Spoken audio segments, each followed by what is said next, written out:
dizaines de vaisseaux spatiaux et des centaines de sondes décollent de la Terre et se dirigent vers la sœur jumelle de notre planète, Vénus. Elle est de taille similaire à la Terre et pèse environ 80% de la masse de notre planète. Les températures y sont trop élevées pour les humains et on n'y trouve pas l'air que nous avons l'habitude de respirer. Mais nous y sommes allés car les scientifiques ont récemment trouvé des traces de phosphine, ce qui suggère que la vie pourrait s'y trouver. La phosphine est un gaz provenant de divers microbes et bactéries. L'humanité fait donc ce voyage pour découvrir cette potentielle forme de vie. Avec notre technologie, un vol vers Vénus prendrait entre 3 mois et demi et 6 mois et demi. Mais nous y sommes finalement arrivés. Des vaisseaux spatiaux atterrissent sur la planète. Et lorsque les premiers humains arrivent à la surface, ils voient des déserts brûlés par la chaleur, des lacs de lave et des geysers d'acide toxique. Et c'est tout. Les scientifiques ont mal calculé les données du radiotélescope. La phosphine n'a jamais existé sur Vénus. Alors on retourne aux fusées et on se prépare pour un plus long voyage à travers notre galaxie.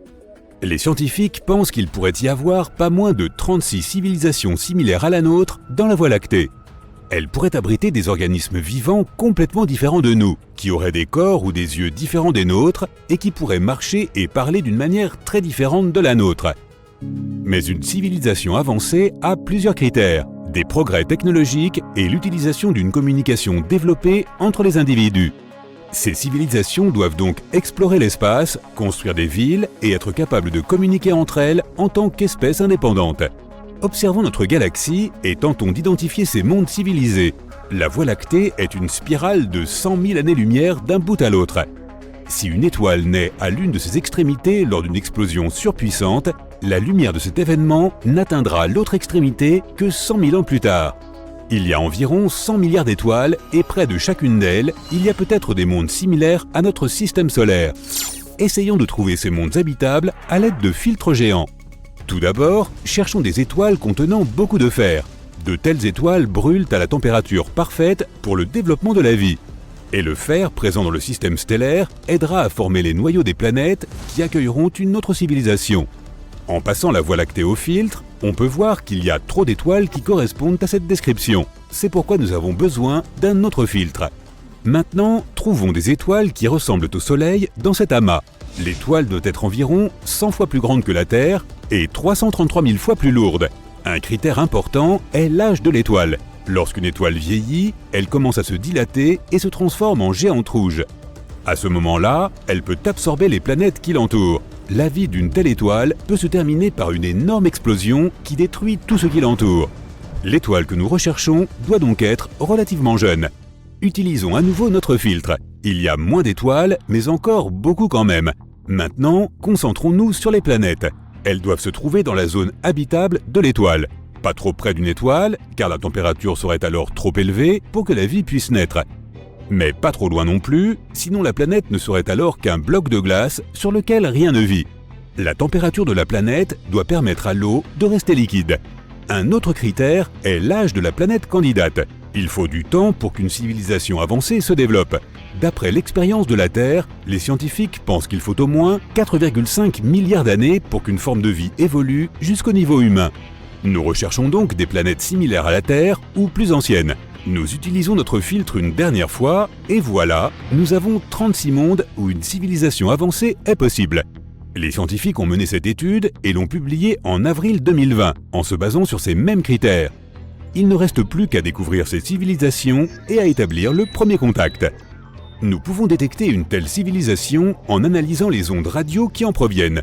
Supposons qu'il y ait une planète A sur laquelle se trouvent des organismes vivants primitifs.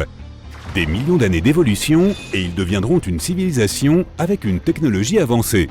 Les ondes radio seront leur moyen de communication.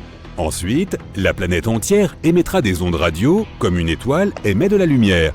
Et ici, sur Terre, nous pouvons capter ce signal avec des antennes pointées vers l'espace. Mais il y a un problème avec la distance entre les planètes. Mettons que la planète A se trouve à 1000 années-lumière de la Terre. Lorsque la planète A commence à émettre des ondes radio, ces signaux ne nous parviendront que 10 siècles plus tard. Nous avons appris à émettre et à recevoir des ondes radio en 1895. Et si la civilisation de la planète A a émis un signal radio au même moment, nous ne pourrons pas capter ce signal avant 2895. Il en sera de même sur la planète A. Nous avons envoyé un message sous forme de signal radio dans l'espace en 1974. Dans ce signal, nous avons encodé notre système de chiffres, l'ADN humain et des informations sur notre système solaire. S'il y a une civilisation avancée sur la planète A, elle ne pourra recevoir ce signal qu'en 2974. Et nous devrons attendre un autre millénaire pour obtenir une réponse de leur part. Un autre problème avec les ondes radio est qu'elles ne ressemblent pas à une lueur constante sur la planète, mais à une éruption. Les ondes radio ne sont utilisées qu'à un certain stade de la civilisation. Au début, c'est la principale méthode de communication, mais ensuite, nous commençons à utiliser les téléphones portables, la télévision par câble et la fibre optique. Et à mesure que la technologie progresse, la lumière des ondes radio commence à s'estomper. Il ne nous reste donc qu'environ 100 ans d'utilisation active de la radio par la civilisation pour la trouver. Un jour, nous avons capté un étrange signal radio d'origine inconnue. Ses caractéristiques suggéraient que ce signal avait été créé artificiellement, peut-être par une civilisation de l'espace ou un vaisseau spatial de passage. D'autres recherches sur ce signal n'ont donné aucun résultat, ce qui a donné lieu à de nombreux débats et théories sur ce qu'il était vraiment. Il aurait pu s'agir d'un signal provenant de la Terre et réfléchi par un satellite volant dans le ciel. Ou cela aurait pu être les traces d'une comète située à quelques années-lumière. Mais supposons que c'était une civilisation de l'espace, l'une de ces 36 qui existent probablement. Maintenant, nous devons entrer en contact avec elle. Nous jetons donc nos bagages dans une fusée et partons en direction de la planète supposée. Nos fusées peuvent voler à 28 300 km/h. Cela signifie qu'une fusée pourrait traverser la largeur des États-Unis en seulement 8 minutes. Mais même si une civilisation avancée vivait près de notre étoile la plus proche, Proxima Centauri, il nous faudrait environ 73 000 ans pour y arriver. Et même à la vitesse de la lumière, cela prendrait 4,2 années. Nous devons donc d'abord résoudre le problème des voyages interstellaires. Nos scientifiques prévoient d'atteindre environ un quart de la vitesse de la lumière au moyen d'un laser. Un puissant rayon provenant de la Terre poussera une sonde microscopique dans la bonne direction. Cette sonde pourrait atteindre notre destination en 17 ans environ. Et dans 4 autres années, lorsque le signal qu'elle émettra atteindra la Terre, nous saurons s'il y a une civilisation avancée. Une autre possibilité pour voyager plus vite que la lumière est la métrique d'Alcubierre. Le vaisseau spatial devrait comprimer l'espace devant lui et l'étirer derrière sa queue. Nous pourrions alors atteindre n'importe quel point de l'univers en quelques secondes, littéralement. Mais un tel voyage reste un fantasme pour nous. Nous pouvons peut-être nous rendre dans différents coins de l'univers grâce à des trous de verre. Ce sont des raccourcis semblables à des tunnels. Mais il y a un problème. Ces trous de verre pourraient se trouver à l'intérieur de trous noirs. Ce sont les objets les plus mystérieux de l'univers. Ils sont si denses que même la lumière ne peut pas s'échapper de leur piège. Nos vaisseaux spatiaux ne supporteraient pas non plus la tension. Il existe aussi une théorie selon laquelle la Terre est unique car elle est née dans des circonstances totalement accidentelles. Il y a 4,5 milliards d'années, notre planète était un bloc de lave qui commençait à refroidir et à se solidifier.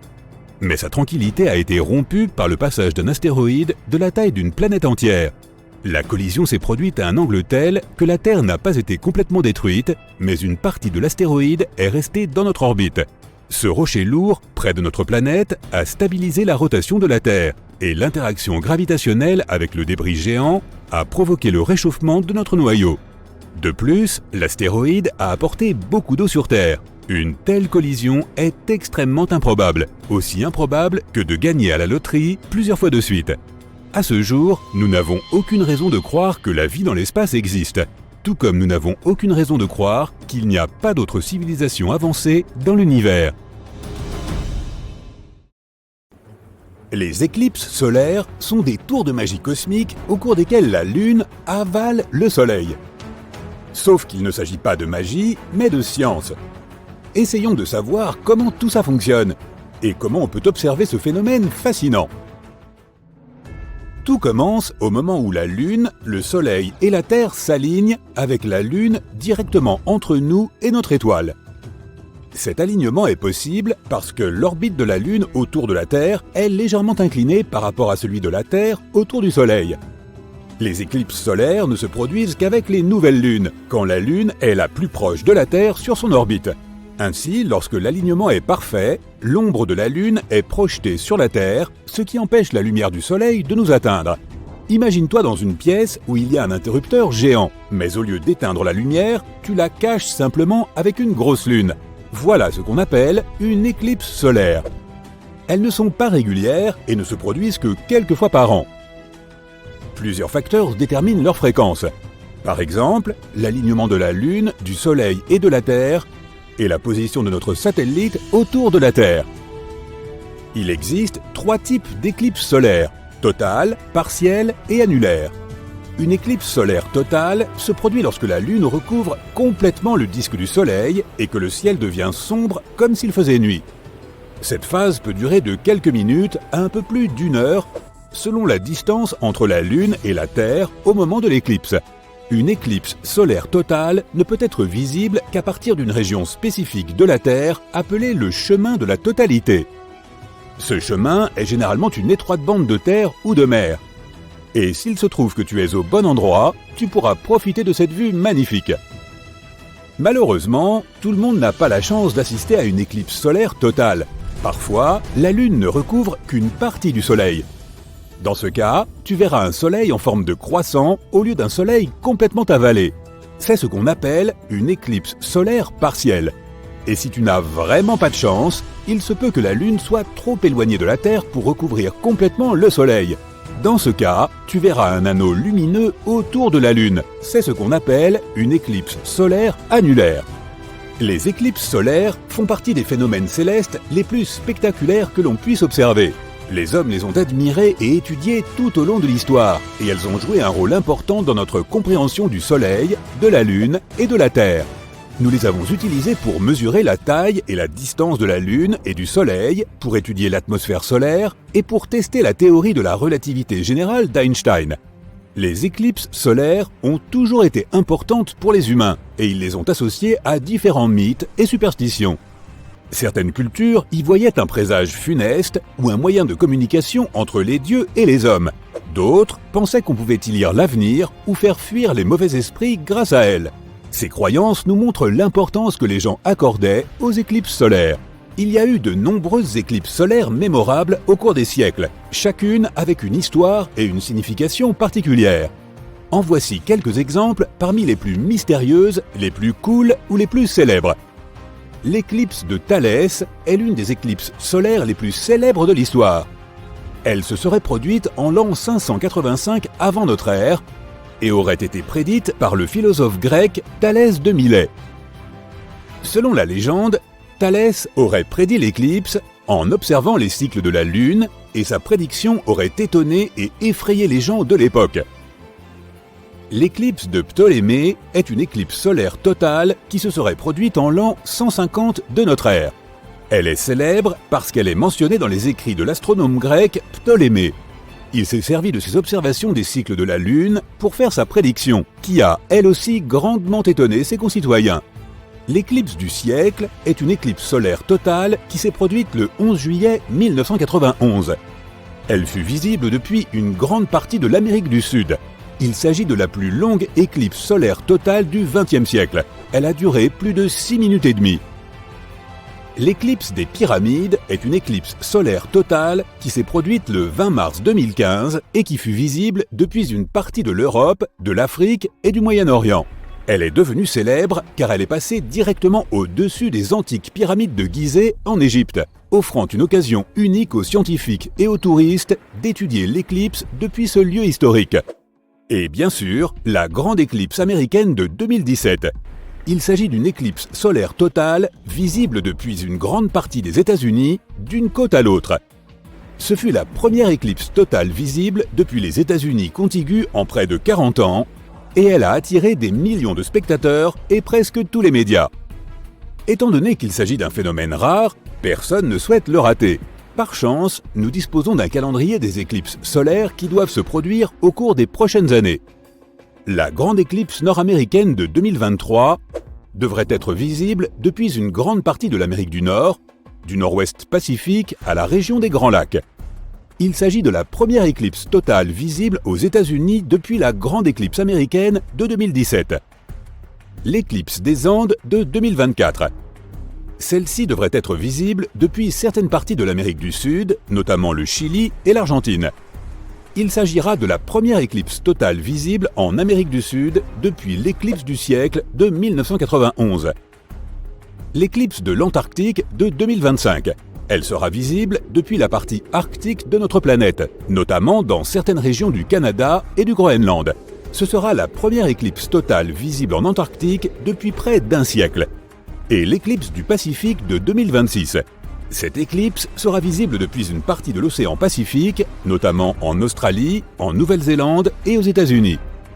Il convient de noter que le moment exact et la visibilité de ces éclipses changeront à mesure que nous préciserons nos prédictions. En outre, d'autres éclipses solaires pourraient se produire dans les années à venir. N'oublie pas d'aller jeter un œil sur Internet. Mais une question demeure.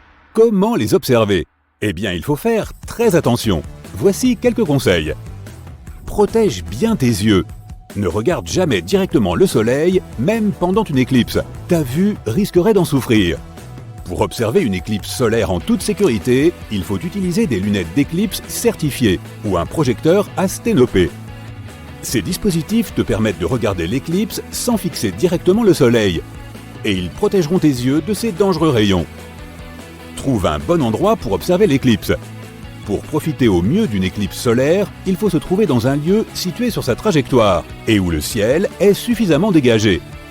Utilise un appareil photo ou un télescope. Si tu as un appareil photo ou un télescope doté d'un filtre solaire, tu peux l'utiliser pour prendre des photos ou observer l'éclipse. Veille seulement à bien préparer tes yeux et ton instrument. Informe-toi. Il est important de bien se renseigner sur ces phénomènes, notamment sur leur moment exact, leur trajectoire et le type d'éclipse dont il s'agit. Cela t'aidera à te préparer. Tu pourras ainsi disposer de l'équipement nécessaire et prendre toutes les précautions requises. Et voilà, plutôt simple, pas vrai? Si tu suis ces conseils, tu pourras assister aux éclipses solaires en toute sécurité et de manière responsable. Et si tu as l'occasion d'en voir une un jour, n'oublie pas de prendre des photos et de les partager avec tes amis. C'est une expérience unique dont tu te souviendras longtemps.